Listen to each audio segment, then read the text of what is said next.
Rashid sahab, sir out of court settlement, Daily Mail की माफी, David Rose जिस तरह से उसके ऊपर नया बयान दे रहे हैं और वो सिर्फ एक ही मामले पर कह रहे हैं कि उन्होंने माफी मांगी है।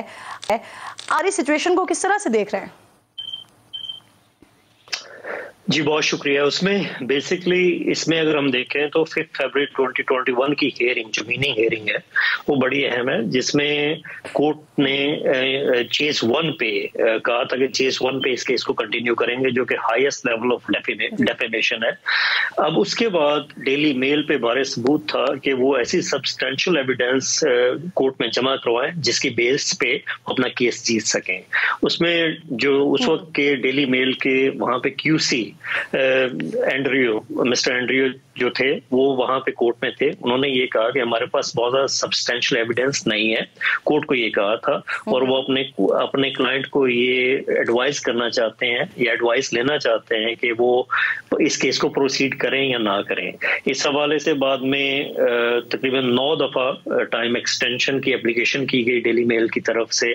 उसके बाद जो सबूत जमा करवाए हैं, मेरा नहीं ख्याल कि वो बहुत ज्यादा काफी थे, बिकॉज उसमें TFID की आपने क्लैरिफिकेशन देखी होगी, क्योंकि उन्होंने खुद ये स्टेटमेंट इशू कर दी थी कि हम जो भी फंड पाकिस्तान में लगाते हैं हम डायरेक्टली उसको लोगों को देते हैं, तो इसमें गवर्नमेंट इन्वॉल्व नहीं होती।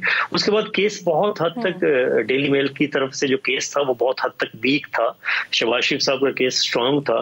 तो मैं ये समझता हूँ इस पूरे मामलात में अब ऑब्वियसली फाइनल ट्रायल की तरफ ये जा रहे थे, तो यहाँ पे जब कोर्ट में केस जाता है तो कॉस्ट बहुत ज्यादा यहाँ पे पड़ती है। मींस कि यहाँ पे पेमेंट के हवाले से अब तक मैं समझता हूँ डेली मेल ने केस स्टार्ट किया तो 1.5 मिलियन का उनका खर्चा हो गया होगा। तो अगर वो केस हारते तो ऑब्वियसली बहुत ज्यादा उनको अखराजात बर्दाश्त करना पड़ते। और जहां तक मेरी मालूमात है उसमें शहबाज शरीफ साहब अपोलॉजी के हवाले से वो चाह रहे थे कि अपोलॉजी मिल जाए। उसमें अपोलॉजी जो उन्होंने पब्लिश की है, एक तो ये फैक्ट है। दूसरा आपने जो बात की है कि जी जिस तरह की बात पाकिस्तानी मीडिया कर रहा है या बहुत सारे लोग कर रहे हैं कि जी ये पार्शल अपोलॉजी है, फुल अपोलॉजी नहीं है।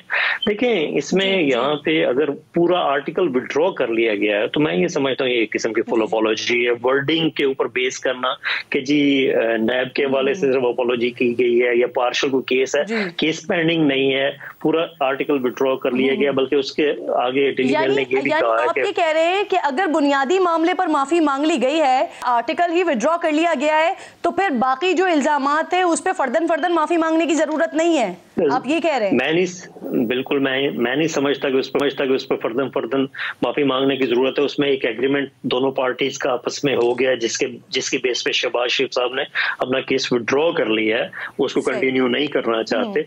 और ये जो अपॉलॉजी है सफिशिएंट अनफ है, क्योंकि उसमें डेली मेल ने ये भी कहा है कि अगले 3 वर्किंग डेज में जहां दुनिया में वो गूगल को भी रिक्वेस्ट करेंगे उनके आर्टिकल की बेस पे जहां पब्लिकेशन हुई है उसको वो डिलीट कर दें।